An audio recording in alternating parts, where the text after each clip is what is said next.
Hello everyone. It indeed is a wonderful day. Because it's a formal launch for the latest entrant in the gaming media space called the Gaming Reporter. And B, because the industry has welcomed us with open arms, and I can definitely see it here on my screen. Thank you everyone. It's almost overwhelming how in just 7 days with support from you all, we have built this discussion panel from the scratch. And without wasting even a minute, let me welcome Rajan Navani, who is the Vice Chairman and Managing Director of digital entertainment and tech company called Jet Synthesis. His company has developed the hugely popular game called Sachin Saga, and has invested in Nodwin Gaming as well, which organizes the immensely popular ESL and Pro League. So Rajan is also National President of CII, Indian Digital Gaming Society. And welcome Rajan, and thank you so much for taking out time from your busy schedule today. Really appreciate it, and congratulations, by the way, for the big round of funding you guys just raised. Turning the time over to you, Rajan. Thanks, Rahul, and thanks for having me here as well. And let me begin by first congratulating you on putting this media vehicle together in a way that will exclusively cover gaming. And I think the time has come. I would say you're rather late than earlier, but it's better late than never. So I think when we were looking at setting up the Indian Digital Gaming Society separately a few years back, we realized that the only way to really make gaming significant in a country like India was to really take the entire ecosystem together. So therefore, if you look at the way the Indian Digital Gaming Society is structured, the first strong aspect was to bring in the Confederation of Indian Industry that can actually position gaming as an industry in India moving forward. As we know globally, the gaming is about $150 billion industry, and in India we are barely, hitting the $1 billion mark, and that too by considering many other aspects of gaming. So I think the opportunity for growth from where we are today is massive and extremely significant. So I must say that while we have been able to bring all the mobile game developers, the mobile gaming community, the console, the PC gaming, the esports, and the hardware support systems, the players, the uniqueness is that the gamers and the developers of games, etc., need to come together as one tight community. And the one role that needs to play a very significant part of this is media, right? And I think it's about new age media. So, you setting and launching this today is indeed completing that ecosystem in a way. And we look forward to how the gaming community can now work closely with you to really not only enhance what is happening in the gaming industry in India, but also leverage a lot of thought leadership, a lot of strategic direction, especially as we engage with governments and other stakeholders at a deeper level to kind of enhance and strengthen this ecosystem. Let me just put a few thoughts down, because you have a lot of the other speakers and participants who come also from the industry, and many of them will be able to share different insights. But at a very macro level, if we were to look at what can India achieve in terms of gaming over the next 3 to 5 years, as I mentioned earlier, the starting point being very low, the opportunity for growth is extremely high. And I think the global trend of things moving in gaming strongly towards the mobile side of things, while continuing to grow the PC and the console ecosystem as well, is actually throwing up tremendous amount of opportunities for a country like India. The second big thing for India is, of course, our demographic profile. Right? As Jet Synthesis, we did a survey with millennials and got a lot of insight into what millennials really want in gaming. Right? And I think about 3 out of 10, or fastly growing to 4 out of 10 millennials are already gamers, and I think that number is only going to increase, as time goes by. And we found that the trend which existed in India, especially when it came to mobile, of making smaller games around already established, IPs, is now quickly transforming to actually creating games that would have very strong IPs coming out of India, games that would compete, on a global stage. Earlier, the whole idea on mobile side was to figure out how you can, create, a lot more games rather than, games that lasted for a long time. So I think the movement from fewer to forever games, is I think a journey that is now beginning to take shape. Jet Synthesis in particular is now investing significantly in creating titles that not only will be localized, of course, for India, but have a large player base in India, but compete in global markets with gamers around the world. And I think it is that aspiration of Indian gaming industry to take the Indian talent, to take the Indian capabilities global, and really see how the Make in India, Digital India dream, which Prime Minister Modi has also laid out, as well as a large part of our government is pursuing, stakeholders across industry are pursuing to see that dream come alive, in game. One of the triggers that I believe that will again significantly enhance this over the next 3 to 5 years, as I am saying, is this entire rollout of 5G. I think 5G rollout is going to have a significant opportunity, particularly for gaming experiences, because one, of course, it will enhance the quality of gameplay significantly, particularly when it comes to graphics and the ability to to get into many immersive experiences that was not possible earlier.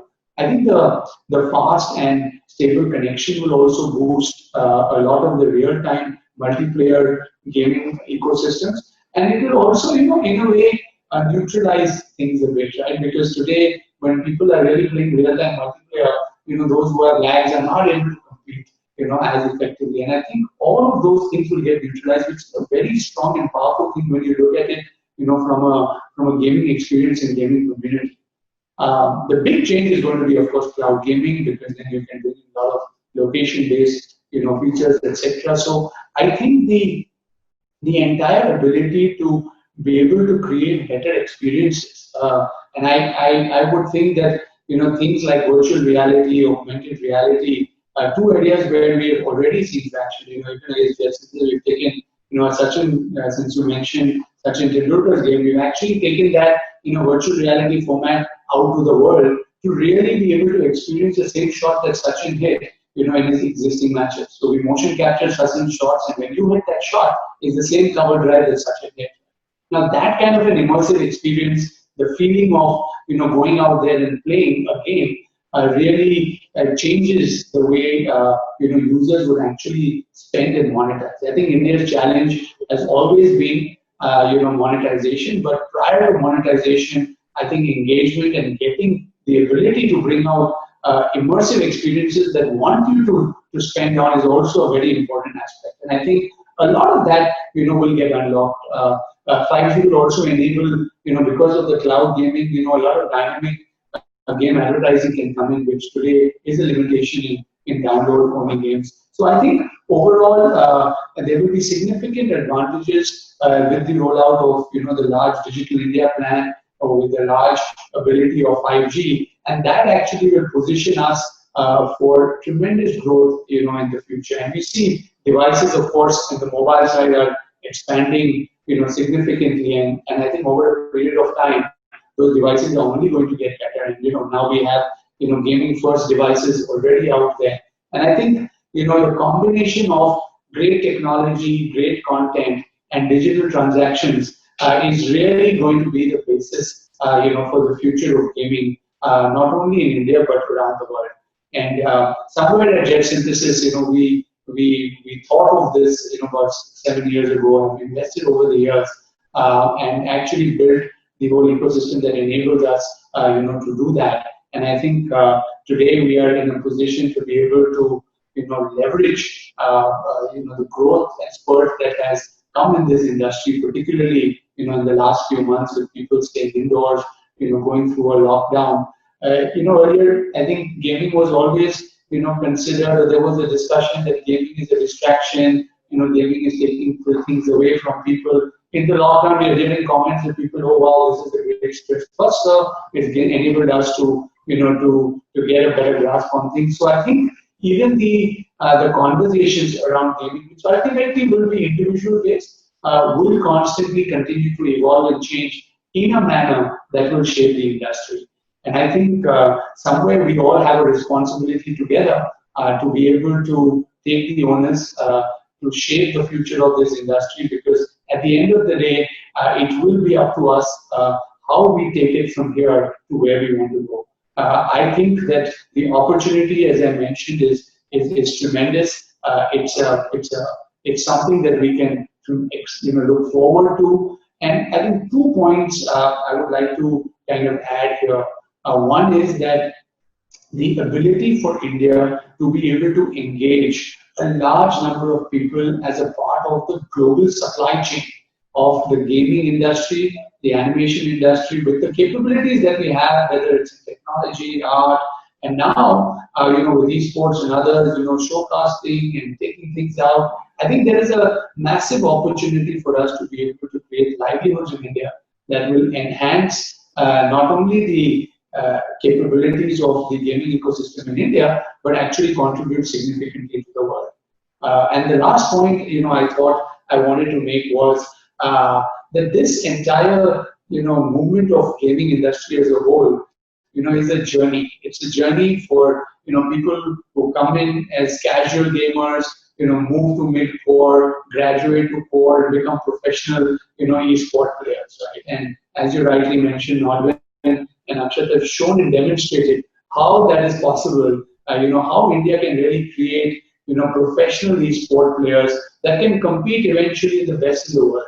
The tournaments exist. How do we really create viewing of esports at scale in India? And things like that that will continue to change not only the industry, in India, but I would believe in a matter of 3 to 5 years, we have the ability to shape the future of what gaming can be to the world. I think mixed reality, extended reality. Already, we have invested in these technologies through our office in the valley. And I can tell you, if I look at mixed reality and extended reality, one of the areas where the maximum utility can come would be, around gaming experiences. Gaming experiences today are coming into education. I mean, if you remember, as children, we learn to compete from a grade one because we're gaming each other, to come first in class, come second in class.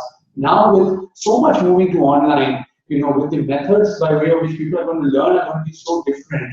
It's going to throw up tremendous opportunities again for gaming, both as evaluation tools, as tools that they can use to learn better, to collaborate, to compete. And I think the industry is really at a point today where it is waiting to burst. And there is no better joy than to bring the whole community together, to work together, to see how we can shape the future of this. And of course, I think the media that works with the industry to take all the positive stories, to take all the learnings from what everybody else has, as well as look at the challenges, the cautions that we need to take, the responsibility that we need to take as an industry. And at IDGS, I think we are very, very mindful of that.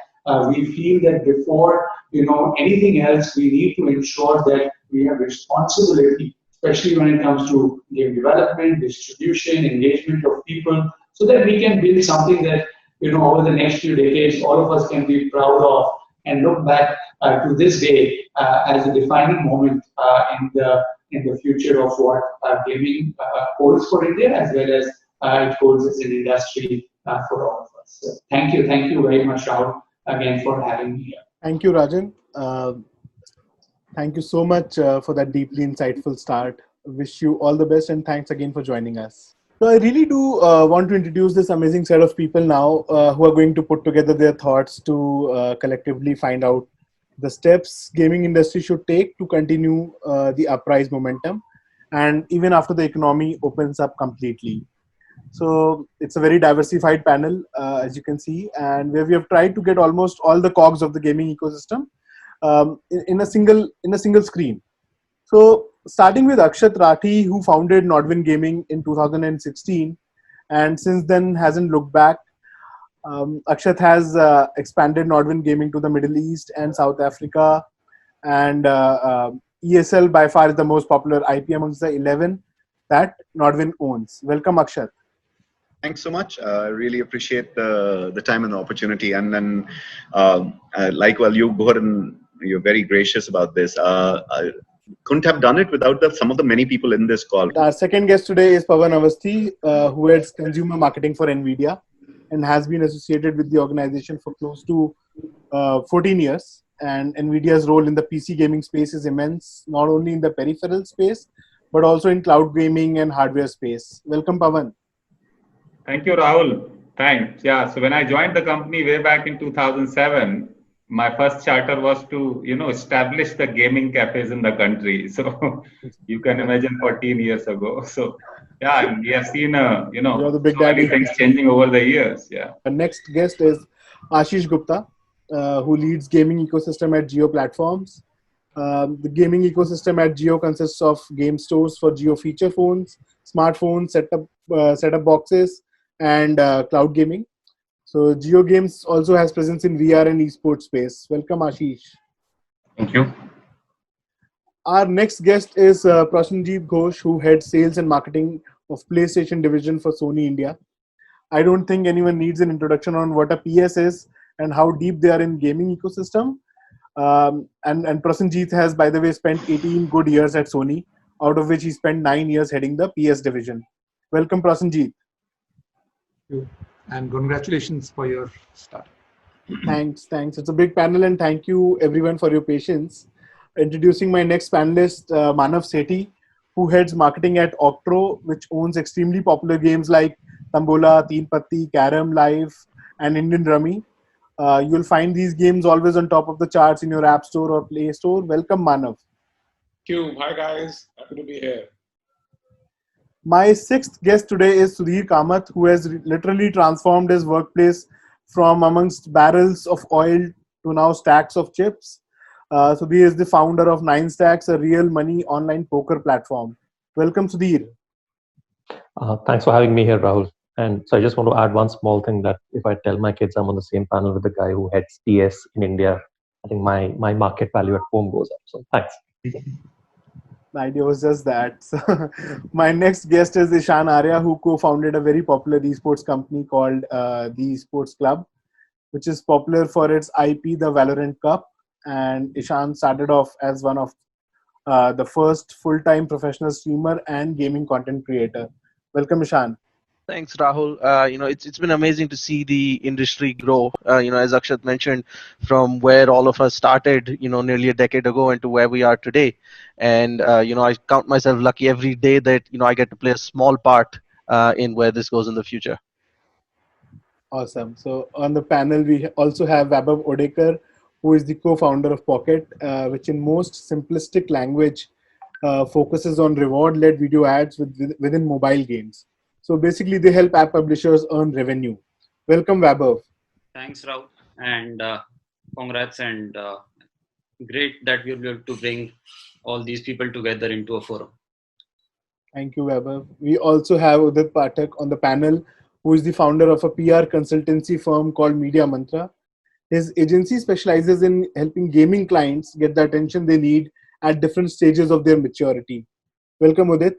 Thank you, Rahul. Congratulations to you and your team. I think you've done a phenomenal job getting all of us together. All set. Let's start the discussion and quickly understand from Akshat first. How has past 3-4 months changed the perception of gaming in India?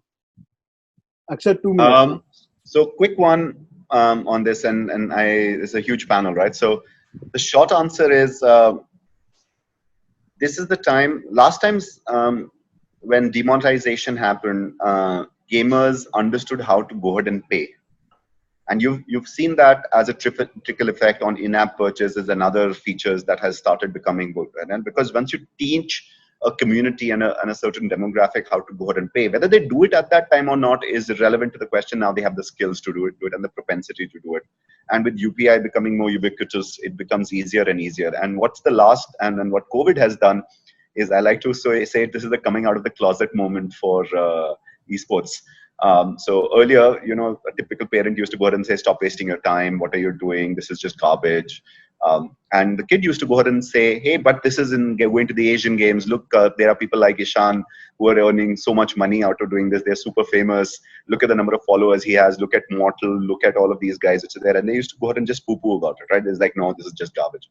But what happened in the last 3 months is, as the kid started going and playing games while sitting in the drawing room with his parents sitting around him, the parents started saying, "What are you doing?" Because the parent had lost the 3 tools they used to go ahead and have to send the kid there. It's like, go study, there is no studies. Go down and play, there is no go down and play.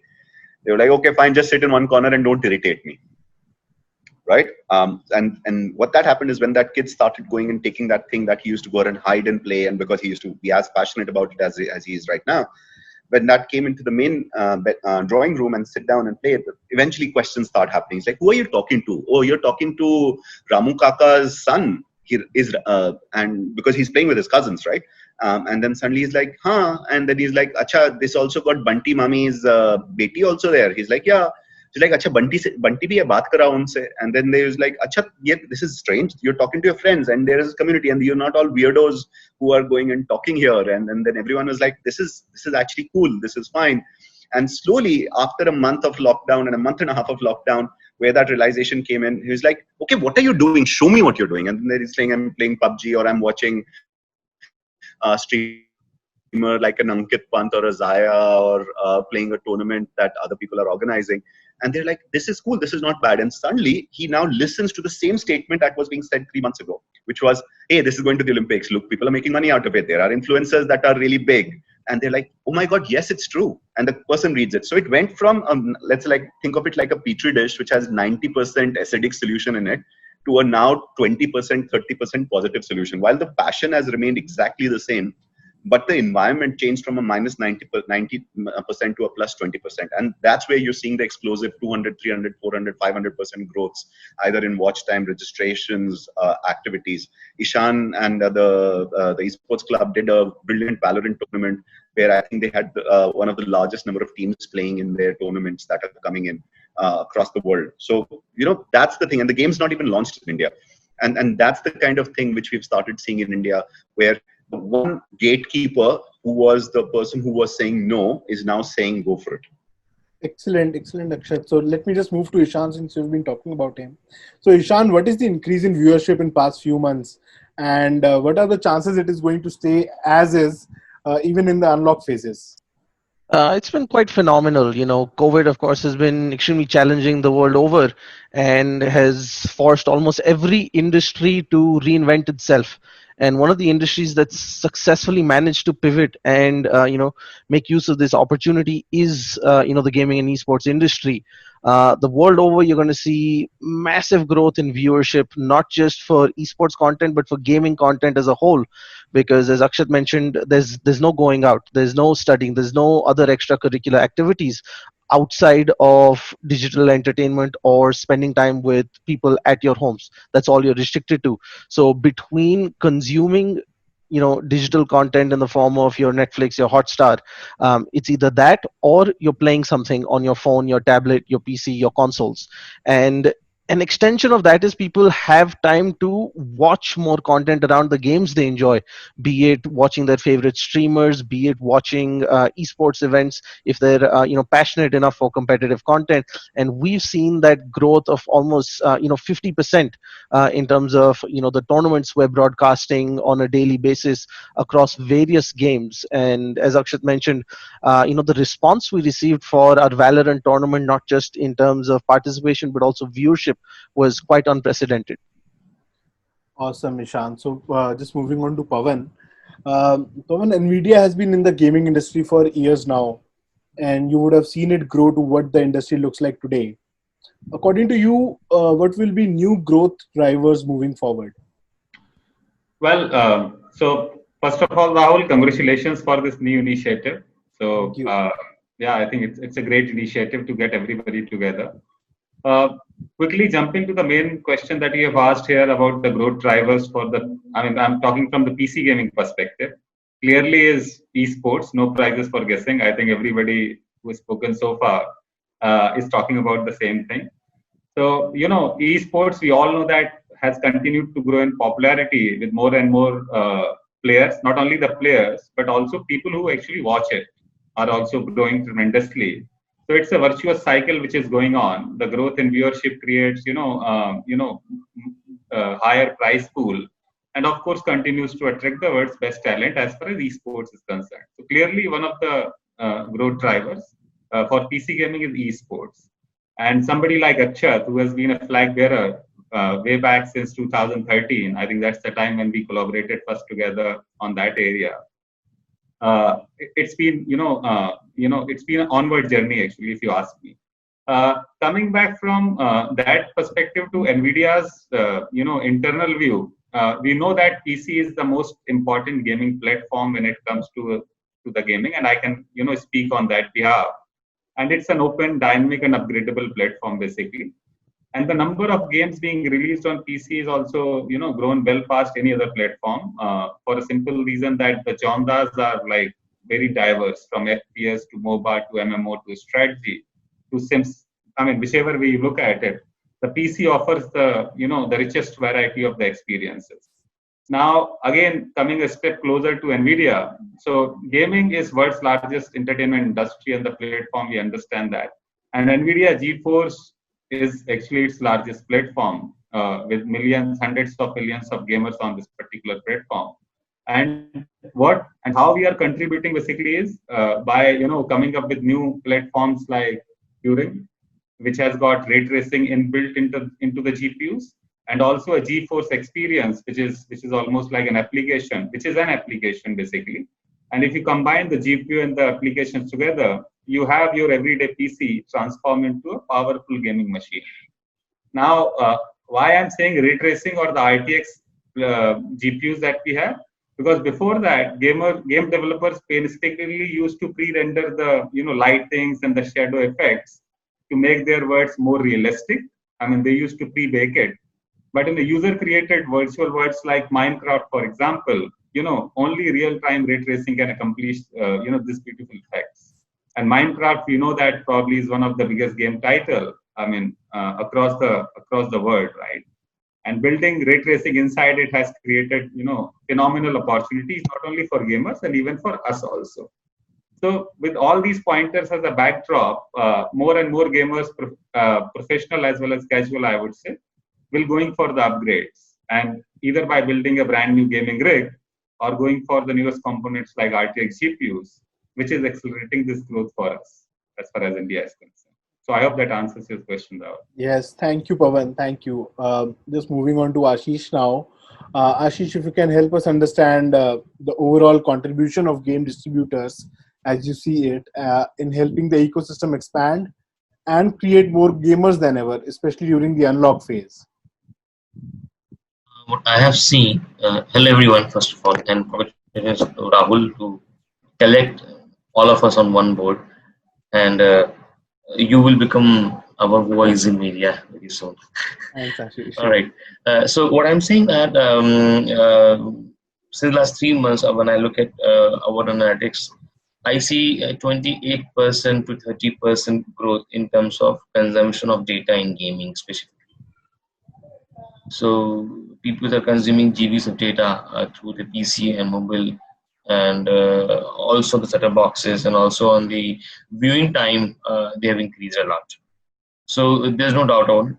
In terms of engagement, yes, it has increased. In terms of paying user, I would say still what was expected is not done. There are two reasons behind it. One is most of the people are in India on mobile is basically prepaid. India is a predominantly 94%, 96% of prepaid market. So until I do not have a recharge voucher or recharge pin to recharge my tariff, right, I cannot access internet. Now, as a telecom operator, we started giving them double data benefit, wherein, okay, the same price I'm giving you double GBs, either for the broadband user or for the smartphone user or for geophone user. We still see, because it's a detailed model, if there is no available of, I mean, there's no availability of recharge vouchers, people won't be able to recharge, right? The people who are sitting in Mumbai, Delhi, and good big cities, they still have they still know that they can recharge through UPI or debit card or credit card, or they can go to Paytm and any other wallet to recharge. Well, I would say a lot of other people who are using the still smart feature phone and feature phones, they are not able to do that because they go to the pawn shop and say, please 50 rupees recharge karo, right? So those shops are shut, so they don't have that access. And they also contribute a lot in terms of gaming engagement, at least in mobile front. They're not a hardcore gamers. They're not even a casual gamer. I call them ultra casual gamer for doing time pass games. But in terms of mass, they're very big, very, very big. I'm talking about around 144 million user base. They are spending time on playing games around 32 minutes every day. And they are not playing game on a smartphone, they're playing games on feature phones, right? They're all connected. So now we're coming up with the more smartphones and so that people can engage more. Now, in terms of during the lockdown, we've also seen that earlier people were only listening to music and video, and now actually when I say people like Ishan, people like other ISS streamers from India, when they come and talk, right? We see a big engagement in video for gaming that we have not seen earlier. So that's a very, very good. And people have time also. So of course they will watch. Now, but what I have a message for as a distributor or a ecosystem, what I say, we can connect a user to you, right? We can distribute a game from a developer to an end consumer, but then expectation between the developer and end consumer needs to be set right. We talk to every day a lot of gaming partners, and what I have realized that their mindset, even if they're Indian studio, their mindset is Latin America se itna paisa aata hai, utna hum yahan se nikal lenge. But that doesn't happen. And it's not going to happen. So you have to establish the relationship with the users, and the expectation is set right. We have gamers, yes. We have a paying gamers, yes. Do we have a payment mechanism? Yes. But still, we need to have to see our pricing correctly, our strategy correctly. That is something which every game developer has to work on, right? Being as an ecosystem, what we can do is, okay, fine. We have given internet to consumers. We have given devices to consumers, right? And we are still looking forward to get more content from developers, right? But the expectation needs to be set very. I mean, if you look at example of PUBG, for initial 6-7 months they were not expecting anything. They never monetized through ads. They just wanted to have more and more engaged user and just focusing on the product. All right. It is difficult for a small studio. I understand that, but still, even a small studio can work on those parameters to when you localize the game, right? You have to localize in the strategy, in pricing, in everywhere where you can. And Prasenjit, can you share some numbers of past few months specific to console gaming? And you might have seen an increase in the time spent. Your average revenue per user might have gone up. Do you see that continuing?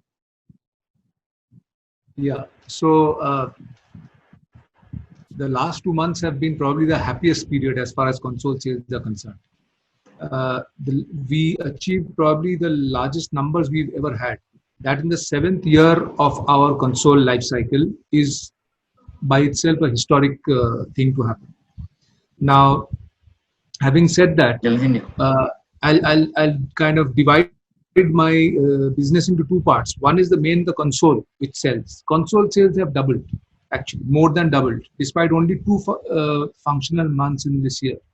That is one side of the story. The other side is peripherals. You know, the accessories have kind of gone up 4 times almost. Now, software sales, there are 3 reasons. There are actually reasons how I analyze this whole situation. Software sales have gone up tremendously. Downloads have actually increased tremendously, not at the cost of physical software sales. Now, these are numbers. But what do I look behind the numbers is this, that yes, console sales has gone up. The peripheral sale having gone up, which means families. Earlier, gaming was viewed as a very kind of individual, a kind of lone player kind of image that gaming had. We see what I can term as a mainstreaming of gaming, in the sense that more and more families are playing games, which is, I think, the most positive thing that happened during this lockdown period, which which is probably more of a culture changing event that I can say happened during this lockdown. I think somewhat similar to what Akshat was saying earlier. It was that one guy in the family was playing. Now it's becoming more family inclusive. It's a little too early to say, but I think it's not too early also to assume that probably India is one of those countries which it's a very conflicting analysis that on one side you have the youngest population in the world. On the other side, when we look at, I can speak only from a console gaming point of view, we don't rank among the top one or two or three countries in the world, which means gaming is not yet a way of life as it is in many other countries. I can say the day gaming comes alongside, let's say, cricket or movies, we have kind of reached that is the goal that we should be having. Having said that, I can say to start with, console gaming in these 2-3 months has been for us a kind of, the numbers are extremely good, but the trends that they show, the kind of downloads that have started happening, at the same time physical software selling, the peripheral sales, I think it's not the numbers here that matter, but the trend that families are playing, that for me is a very, very happy news. Normally summer months are good for us, but these 2 months have been phenomenal. It kind of slows down normally, otherwise it hasn't slowed down. So I think even going forward, even if more and more people are now going out, so one expects the initial phase will probably slow down or something, but the new normal or whatever you call it that we have reached, the exceptionally high levels that we have reached, even when it comes down, it's never going to come back to the old levels of excitement around console, excitement around gaming for that matter. And I'm sure everybody here who kind of tracks the number of hours people play, number of hours playing have gone up tremendously in the last few months, at the cost of probably a few other alternatives like going out. But in short, the most exciting thing that could have happened, which was supposed to happen anyway, because India is still kind of as gaming as a way of life was anyway supposed to happen in the next 1 or 2 years. We're going to reach a huge number. That is what we have been kind of predicting. But that process has probably become a little has been sped up in the last 2 months. So overall, unfortunate situation, the COVID phenomenon, but it's kind of been a catalyst for our gaming industry. That's how I look at it. Let's talk to Manav now. Manav, very briefly, if you can tell us what opportunities does the unlock phase and relaxed work environments bring in for the gaming industry at large? Sure. So I think, for Octo at large and for gaming as an ecosystem, as others have already mentioned, right, with disposable time, the investment of time for more entertainment options is something that we have seen significantly. At Octo, we have seen certain games like Tombola, where we have seen a 50x consumption spike, and without not too much of intervention from our side. And I think Prasenjit said, one of the things that families have been a outlier, as a form of across all the game and gaming, categories that we've been noticing. Tombola is again an outlier where not only it's being used by corporates and employee engagement exercise because it allows geographically spread people to connect, engage, right? But what we've seen is that Tombola is again one of the exception where there's a significant majority of women, playing it, right? So if you draw out a contrast with other gaming, options, even in the card games, right? The Tombola is a outlier of sorts. And across all the other categories of the games, including Teen Patti, including Rummy, we have seen a tremendous uptake in last 3 months. So that is like a silver lining, from a COVID standpoint. And I believe that this is like a structural shift, right? It's like tasting blood, right? So it was to happen as it would have happened at a certain growth rate, but I think this is going to accentuate that entire consumption, and the consumption patterns are going to form at a scale which otherwise would have taken maybe 4 to 6 quarters more. Correct. So, Sudhir, the views so far prove that there is a definite rise in the players definite rise in new gamers, more views, more viewers. So, what about revenues? Is the increase in numbers in sync with the revenue you all are seeing from your respective properties? So we actually operate two games. So there's online poker and there's online fantasy sports. And obviously, fantasy sports has been affected by there's no real sport happening right now. So take that one aside for a second. But if you just look at poker, in that the revenue spike is definitely in line with the user growth as well. And we are seeing, or from April, May, June, we have seen a very significant uptick in terms of new users coming in, and even the old users, some of whom who have been inactive, getting reactivated, or the guys who are already active, spending more time and playing more games. One thing in general in this industry for poker, or I think more generally for RMG, is for a new user who comes on, typically there's a period of 1 to 2 months where the user's playing patterns then get established. So the players start spending more time, more money, they learn the game, they get better at it. And in poker, what we see is normally there's about a 4 to 5 month period over which revenue will keep increasing from the cohort of users who come in a particular month. And after that, it kind of stabilizes or it might decline after that. And we're very much seeing the same kind of pattern for the users who started playing during the COVID period, lockdown period rather. And yeah, we definitely are seeing revenue spikes and increases, which we think will sustain for the next few months as well, whether the lockdown continues or not. So yeah. That's a good thought. So, Ishan, what is the ratio of endemic to non-endemic sponsorship you have seen recently? I'm assuming spends by more non-endemic brands would mean a good thing for gaming and esports companies. But yeah, what is the ratio like? I think India in particular, it's still within the ecosystem mostly because as everybody rightfully mentioned, gaming is just starting to be accepted by the family, as Akshat pointed out. From something like, "Hey, stay away," to, "Okay, what is this? What are you doing? Tell me more about it." And as that grows over the rest of this year and sometime next year, that's when we're going to see, I think, more and more sponsors. But globally, the roadmap is there, the success stories are there. You've got everybody from fast food to luxury brands to car brands all investing in the space because they realize that getting this mind share right now, reaching this audience right now, is key because they're the ones who are going to be spending a large chunk of the money over the next 10 years. Absolutely. So, Vaibhav, in a few words, can you tell us which categories saw massive spends from brands and how was the ROI for them? Yeah, so I think by and large, what this period has done over the last 3 months is the perception, especially from the brand and media agencies, have changed significantly. Numbers, were always there. We now talk of almost about 250 million people. We are essentially in the mobile casual gaming space more. That's where the water of the funnel is, because brands also look at reach. That's like a very significant way in which they measure.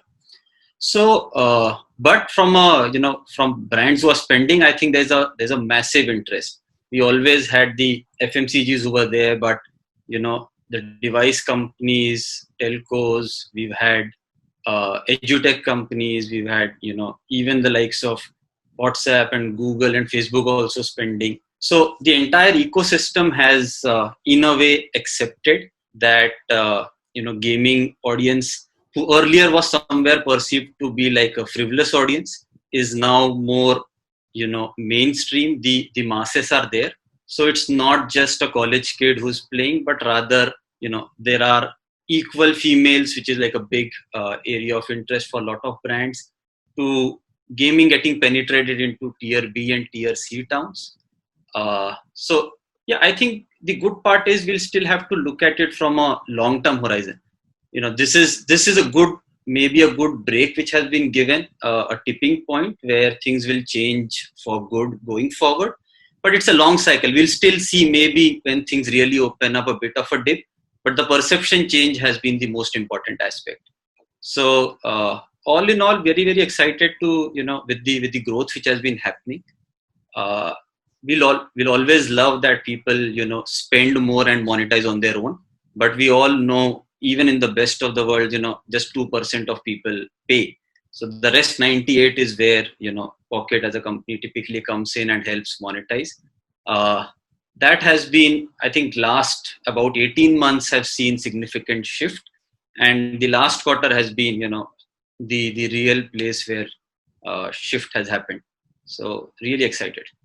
So, right, Vaibhav, talking about perception, Udit, you closely monitor where the eyeballs of gaming enthusiasts are moving. Please enlighten us as well, and what is being talked about most. Where is the industry headed? Tell us about all of that. Okay, thanks, Rahul. I think so. What we need to understand is when we started, as a firm to concentrate more on gaming 2.5 years back, because we realized the potential is there as an industry. What has changed and what the perception which has changed is when we started, we were educating the media, that the gaming can happen and it can happen online as well.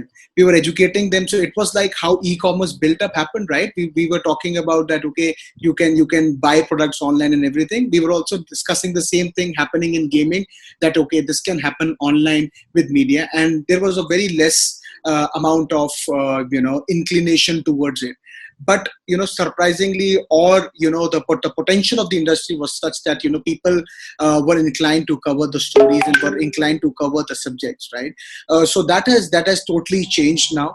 Over the past 3-4 months, there are a lot of requests which have started coming in automatically from the media itself, which talks more on the gaming itself. And as one of our panelists, Akshat, was pointing out that families are sitting together and do playing games together online. So that is something which has changed, and the perception of positive sentiments towards gaming is totally there, and media is definitely covering the same. Right, Udit, thank you for your views. And coming back to Akshat, Akshat, we're still seeing how things are shaping up post lockdown, and the new normal has not been defined yet. So, talking about revenues, one would argue that increased budget from few brands is an offset to overall reduced marketing spends of all brands put together. How does that translate into good signs? So you have to look at, again, a holistic view to this, right? So let's just say there was the total amount of marketing budget, and let me segue from one of the other points which is there, and I'm loving this conversation. This is phenomenal. We should just go ahead and, whether someone watches it or not, just if this group comes together once in a while, just sits and chats under full Chatham House rules, that would be great. We will facilitate that.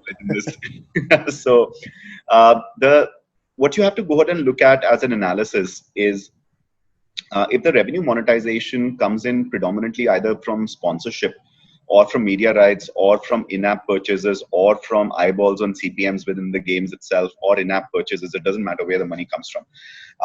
The consumer to publisher connect is, as Geo's guys were telling, it's about a distribution, and eventually it's the decision of the gamer to go ahead and play a certain amount of money, right? So whether sachet pricing works really well or not is fine. Whether what people want to pay for what product is a price discovery issue. I often say piracy teaches you one thing, right? Piracy teaches you what is your demand and what is the price that people are willing to pay for that demand. And that teaches you which is there. Eventually, people watched Game of Thrones because they didn't want to go ahead and miss out, and pirated Game of Thrones because they didn't want to miss out on their feed what was happening, and next day wake up and not know about it. Or people pirated games because it was just too expensive. Nobody wants to pay 5,000, 6,000 rupees for a game in the country. As far as the revenue monetization of this goes, from sponsors as such, if the base was 100 and it has become lesser, let's just say it's become 30 right now as an industry. Gaming used to go ahead and be the 1%, right? So a typical, put on your head hat, you're in a Unilever, you're in a Marico, you're in Nvidia, you're in AMD, or wherever. If you're a marketing head of this and you want to go ahead and do typical ATL, BTL kind of a product marketing mix, what would you do? You look at TV. After doing TV, you look at BTL. After doing BTL, you look at digital. After looking at digital, you'll go ahead and look at YouTube and Facebook and whatever. Then you'll say, I have some amount of money left. Let's say 2 rupees or 1 rupee left out of the 100. Let's put it in gaming. And then esports used to get, Ishan, what, 0.5 of that or 0.2 of that? And I used to go ahead and get out of it. And I used to remember the time that my first revenue 5 years ago, before we had someone like a Pavan help us and support us. My first revenue was a returnable mouse pad. And I'm going to tell you that a returnable mouse pad was my sponsorship. It wasn't that I could keep the mouse pad also. When I was like, what will I do with it? That's your problem, but return the mouse pad. Right? So we've gone from there to hundreds of crores of revenues that are coming in. And they're coming in because that 1%, that 0.5% kept on growing, becoming 1%, 1.5%. And then COVID happened.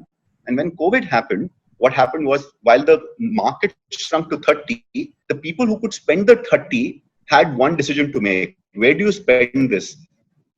And they started spending 5 with us, right? Now we are spending 5 out of the 30. And we're getting that level of this. We have cricket teams and everyone who wants to go ahead and do something in gaming and esports, right? Because it is the new normal for us to go ahead and be digital, sitting at home, enjoying this. This is the kind of consumption that is happening. Now the question is, if either this remains 5 of 30 and that's fine, or this 30 renormalizes back to 100 or an 80 or a 70 or wherever it goes. And the question is, will this grow proportionately as a percentage of that? Most brand managers are coming back saying it might not grow at the 5 out of 30 ratio, but 5 as an absolute number is not going down. Because if you're a brand manager, imagine your predicament. Will you go with what works right now, or will you go back to what was there and then guess again? Star Sports is coming back and saying, don't do the IPL. We don't even know whether sponsors will come back to us. Right? Imagine that predicament, which is that TV is tanking right now. You've just taught a new generation, which is India's youth, that digital is where it is at. So sure, if this is a Hotstar based conversation, I'm much more capable person to go ahead and understand that will work better. And a YouTuber or any of those digital platforms than to say TV would go ahead and do it. Out of home events, all that money that was there, do you think events will happen, which is there? Will people still be there? If the event size becomes half the size of the number of people because of COVID and social distancing even into the next year, what's the valuation of the event itself in terms of sponsorship value and etc. value, right? So if you go ahead and look at that entire maths, I am very, like, if you do just the maths itself, and you talk to the partners, you'll see that gaming is not going to go ahead and have revenue dips after this.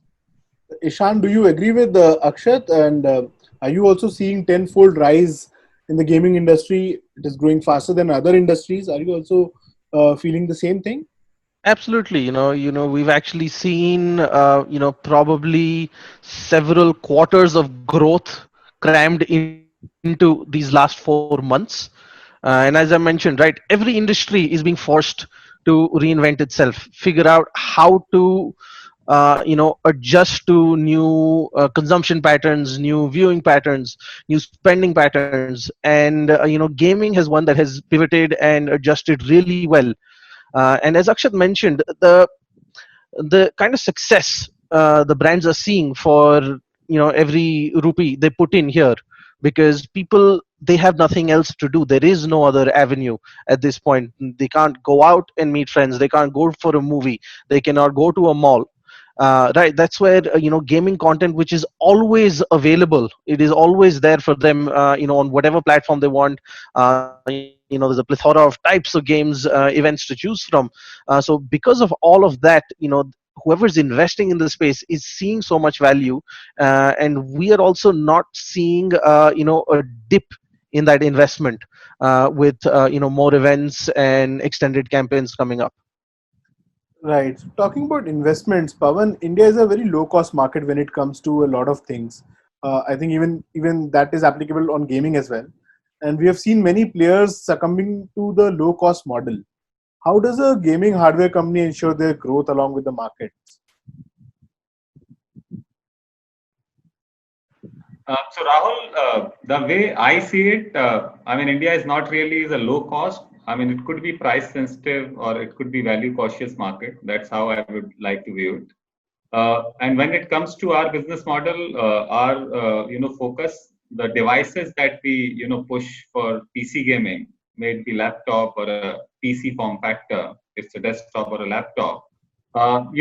Laptop, for example, is a multi-purpose device. If you have a gaming laptop and a very large student and the developer base in the country, you not only use the same GPU to play the games, but you use the same GPU which is there in your gaming notebook to develop artificial intelligence related programming or deep learning based programming.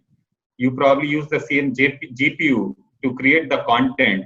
Creator population in our country probably just shot probably right after the gamer audience that we have in our country.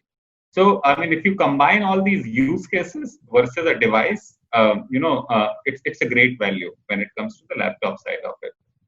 On the gaming PC side of it, the same story continues. You build it once, but since it's scalable and upgradable, it has got a long life. So ultimately you end up using the same device with incremental updates for a very long time. So it's a great value the way we position it and the way gamers sees these devices. Now, however, coming to the second part of the question actually. So we know that the billions of gamers worldwide and probably millions of gamers in our country don't have a GeForce PC. So for them, with our cloud gaming service called GeForce Now, players can experience the power of a GeForce PC in the cloud using nearly any device they own, whether it's a PC without a graphic card or a mobile or a Mac for that matter. And after nearly 10 years of development and refinement, GeForce Now is live and hosts roughly 3 million members around the world, and they can instantly access more than 600 games. So that's the answer to about the audience who doesn't have access to the GeForce PC. Absolutely, Pawan. And Ashish, what should be the conscious role of distributors here? What Pawan said. Of course, more users would translate into more money for app stores as well, but the situation is going to be a little different. People are left with less money to spend on games. So what do? What are your views on it? I think the expert is said right. Pricing is very big role to play here. You cannot expect the same pricing what an other countries guy is paying. First thing, second thing, we have to find more models. Why not an hour subscription model comes in the picture? I mean, we have only, if you look at today App Store or Google Play Store, you have monthly subscriptions only, and that too for a small application which is amazing to modify photographs or no, you have subscription of 350 rupees for a month, or they sometimes charge you for the whole year, right? Why can't we have it for whole just for 1 week or maybe 1 day? Or why not we are introducing daily passes?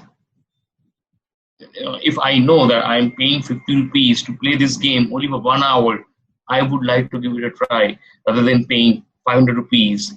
I don't know whether I play or not, or because so what I'm saying, the sachet pricing needs to be introduced in subscription, also for other factors. So that is one. I mean, we are trying to do something like that.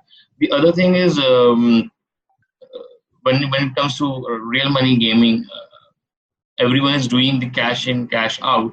Our focus area is cash in, kind out, wherein someone say, hey, I'm spending 50 rupees, and maybe after a week I would be earning 500 rupees, and in 500 rupees I'll get 2 kg onion, 2 kg tomato, 2 kg potato, 2 kg rice, and 1 bottle of oil, something like that. A whole package, the meal pack for 10 days. What I'm saying, a lot of people will go for that. It is not that people in India people do not want to pay. The earlier problem was there was no intent to pay, and there was also not means to pay. Now we have a lot of means to pay. People have UPI, people have a lot of the payment gateways. It is only I would say a time factor. Maybe gaming is like a drug, right? You have to give it once, twice, thrice, and after that people will start spending. But they also see, and I go with the word of Pawan, as I said, it is not that people do not buy in India. They're very, very efficient. I mean, they need to see value for money, right? It's still, a lot of people might not buy an in-game element of 100 rupees or just a skin. People buy, but percentage is very less. If you talk about mass market, we have to introduce such models. So what I'm saying, the hardcore gamers, they buy, fine, love it, you do it. But for the mass market, we have to introduce such model wherein they pay you 50 rupees every month. That's all. I mean, if you remember, we had telco VAS business where people were paying 30 rupees for a caller tune. That is basically 1 rupee every day, and no one was bothering, and no one was bothered. Everyone was almost paying 30 rupees for a month, right? I mean, to Airtel, to Vodafone, and and what is the value for it? If someone calls me, he will listen my favorite song. That's it, right? And they were paying 1 rupee every day for that service. And if I tell you the overall revenue for that business is huge, it's big. We have not crossed those numbers ever. So what I'm saying, those models needs to be introduced. As a distributor, as a developer, everyone has to come forward and find out such model, try such models. Uh, for the niche audience, for the hardcore gamers and the real good gamers we have, it is good to give them exactly same model, same experience what you give to a Latin American user, right? But for the mass audience, where your entire nation lives, you have to find different unique models. That is one model, Ashish. There's another model which Vaibhav is exploring. And continuing from where Ashish left, Vaibhav, how are monetization companies playing a crucial role just here? So obviously there is the the very standard practice of media buying, but I think the overall way in which gaming is being looked at, certain for example, we are happy we have few esport partners here, but somewhere certain of these are also buzzwords. Sponsorship monies do come in, but it's yet to take off in the real sense. So I I think it's good and a pleasant time for us, but we shouldn't be happy. I think it's still a long way. A lot of collaboration needs to be done between multiple partners, so that spenders, the brands and marketing guys, and multiple other players come in. So there's an influencer space which is happening, there is an esports place which is happening, there's the regular media which is there is in-game which is happening. The money is coming in. It's still, I would say, it has grown because our base was very small. We've all seen few x growth, but at an absolute level it's nowhere compared to how the Western world is. So I think it is, we need to be looking at it from a real long term, so have to be persistent that things will over a period of time evolve. Be pretty collaborative amongst players. As at one brief moment we did discuss collaboration of sorts, but I think if the Indian ecosystem really stands up, even today, from a supply or a publishing side, more than half is global. So what can all players out here do to build it? Because eventually the user is here and the money is also coming from the Indian brands. So what can be done to bring all these players together? And ways of monetization could be any, as we said, it could be any form of media or sponsorship or influencer management or esports and prizes and stuff like that. But I think the conscious effort of people coming together and then saying, okay, this is, we will continue to compete in some way and form, but as an industry, how do we come together? The numbers need to be really matching to what the expectation of the brand managers are. Things are very positive, but most of us will need to take a slightly long-term perspective and not just be happy with a last quarter growth. I think that's where when we aim for that big money and all people come together is where the real money starts flowing in for most people. So Prasenjit will tell us. Prasenjit, do you see a possible decline in revenues because people are left with less money during these times, and they have to make difficult choice? So they're definitely going to postpone spends on gaming. What do you say? Well, actually, I'm no economist, but still what I understand is what we see. The current reality, of course, as I told you, doesn't reflect that. And as we said, that there has been in my opinion, we have just begun to see a culture change. India, anyway, is far behind a lot of these other countries where gaming is a way of life, as I just mentioned earlier. So we have a lot of catching up to do, which means that even if there are minor bumps on the way, overall gaming should, I believe, do much better. There should not be a loss of revenues. It should go on, and people kind of getting used to it. It's like, the initial days of the television industry.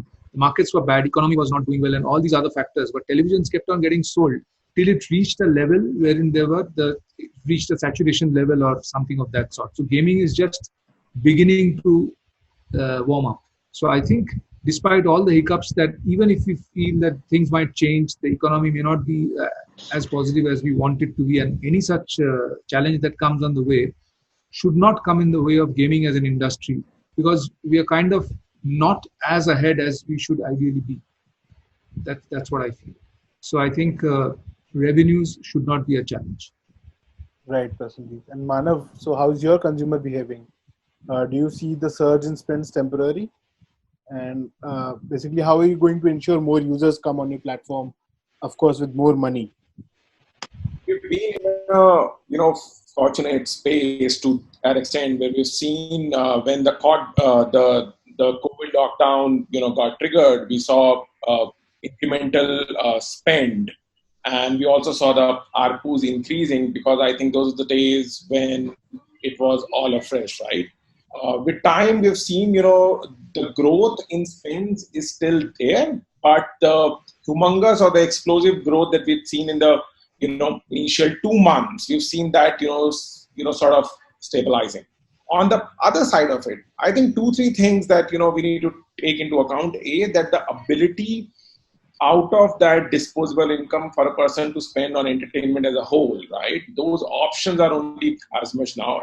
As one of the speaker also mentioned, that you can't go out and watch a movie. There is no new content coming up on OTT at the velocity that it was happening earlier, right? So there is spend happening. We would be very happy to see on the other side of it, right? As I said, this has allowed accentuated consumer pattern to set in, right? And once you have started to play a certain game, you have started to build certain loyalties, you have reached a certain level, right? For you to withdraw from that, custom behavior is something which will be very, very unique. Right. So, Sudhir, real money games have their own social stigmas to fight and ensure the thin line between gambling and playing stays there. So, what are RMG companies like Nine Stacks doing to help the industry grow in that sense? I think a lot of it is just the normal business building or growth strategies that you would employ, whichever industry you're in. And there are some peculiarities to RMG, I think, as you mentioned. But at a time like this, I think the biggest 2 or 3 things, one is around obviously brand building and getting your name and the industry out to more people, putting it in front of more people as a viable option for them to play and enjoy. Specific to poker, there's also an element of teaching the game, because a lot of people know about poker, but they may not know how to play it. And because they're not meeting people physically, they're not able to learn the game from others as they would normally do. So there's more emphasis on providing content which can help people understand the game, get better, and from a tech perspective, making sure people are not spending money unless they actually know the game. So we've built a whole bunch of tools around responsible gaming, where we try and ensure that players may only play free rolls or not actually spend money initially until they actually understand, are comfortable, and have a bit more of a nuanced sense of how to play the game. So that's something that needs to be done. Apart from that, there's a lot of basic stuff around, say, keep improving customer service. There's a lot of growth happening in tier 2, tier 3, tier 4 towns. So therefore, expanding marketing there, but also trying to build vernacular content as well as gameplay, and which can help get in more new players in. The point you mentioned about ensuring that it's a game of skill, not a game of chance.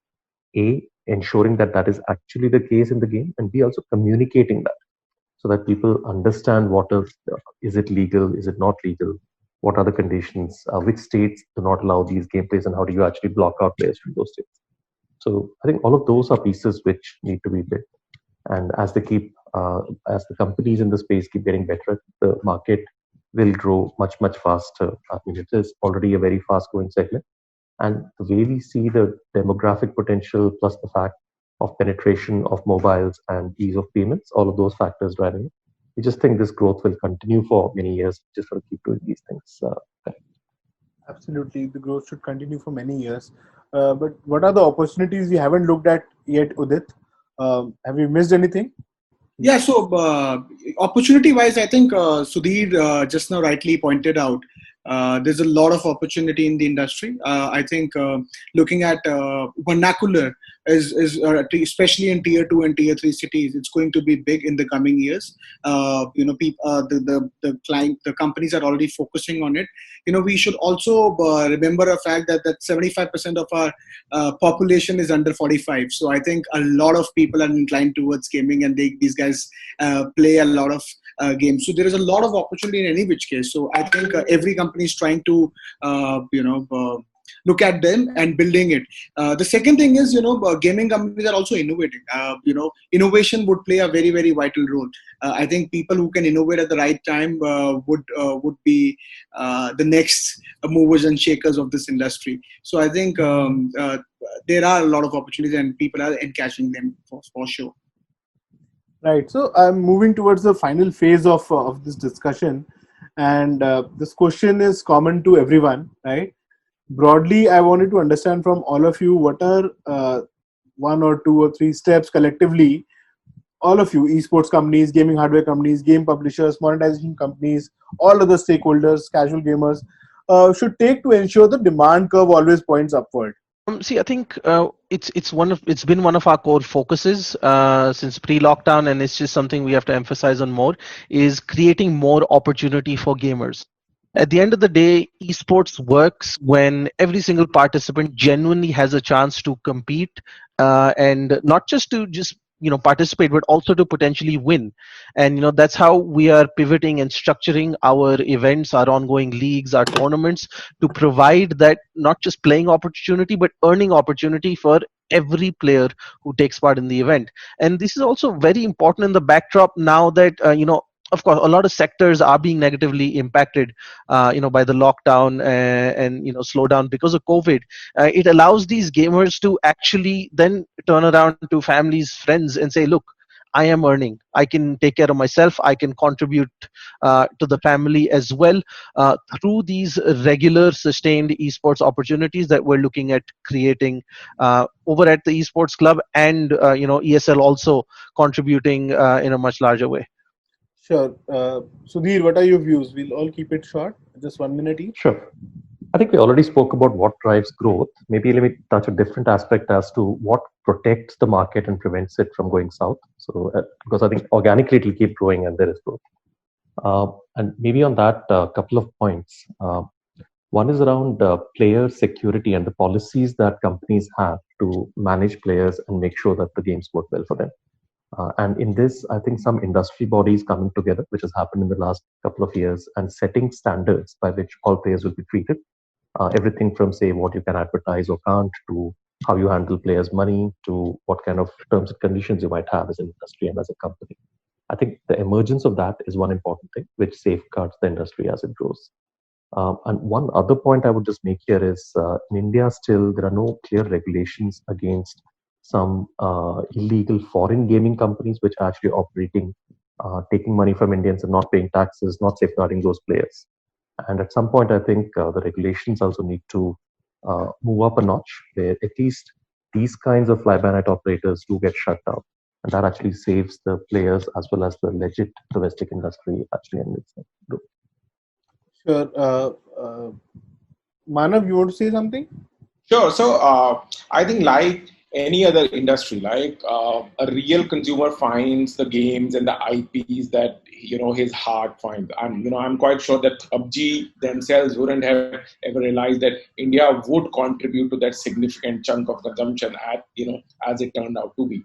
So I think from a gaming studio standpoint or a platform standpoint, it is very important you continue to sort of capture the undercurrents and keep innovating and adding value to more IPs and games. India as a country traditionally has not been a IP churner. And I think that is the specter that would move the needle if we were looking at acquiring scale while also building the right kind of positioning. Correct. Prasenjit? Yeah. We've always kept because it's a very monopolistic kind of business, we've always kept customer engagement as the key areas, and we'll have to keep doing that. Only with the difference that we'll have to look at it from earlier it was a very hands-on kind of experience to build consumer engagement. Right now, it will have to change into more digital, and the better we are at it, the more we will be able to get closer to the consumer. So that's going to be our way forward. Sure. Ashish, you want to say something? I think we have the ecosystem. It is just like we have to be. We have to talk more on all the challenges. One is regulatory, of course. Another is the pricing and business models. Third, very important thing is we need to have guidelines, which everyone should follow as from the consumer perspective, right? Consumers should feel gaming is as safe as any other medium. We should have our own guidelines. I mean, even for gaming, I see a lot of game publishers are not following any guidelines, COPA guidelines for serving ads. A lot of such things. We should have our own guidelines and our own standards, which we don't have as of now. I think few organizations are trying to do that. I met AIGF and they were trying to draw some, I would say, white paper to give it to government and work on it especially for real money gaming. But even for esports, it should be there. As of now, it's not there. It needs to be there so that when we grow, as the whole ecosystem is growing up, we don't have those challenges. So, in fact, sitting at Geo, also we are trying to do a lot of things. I mean, why we are not entering into cash in, cash out, real money gaming? Because we still feel that somewhere it can damage the brand because you never know, right? Someone says, "Hey, you're cheating," something like that, right? So it should be a proper legal contract, and entity-wise, it should be solved. From a localization point of view, let's try to build some real good quality content. From I think collaboration, whether it is certain forms of working together, data sharing, or obviously within the parameters of legal framework. But let's try to collaborate as much as we can, and then the promise from Pocket is we'll get you the marketing dollars. Great. I think that's a nice closure to it. And thank you so much, everyone, for joining us today. Such an amazing discussion it was, and really appreciate it. We'll see you next time. Bye-bye, everyone.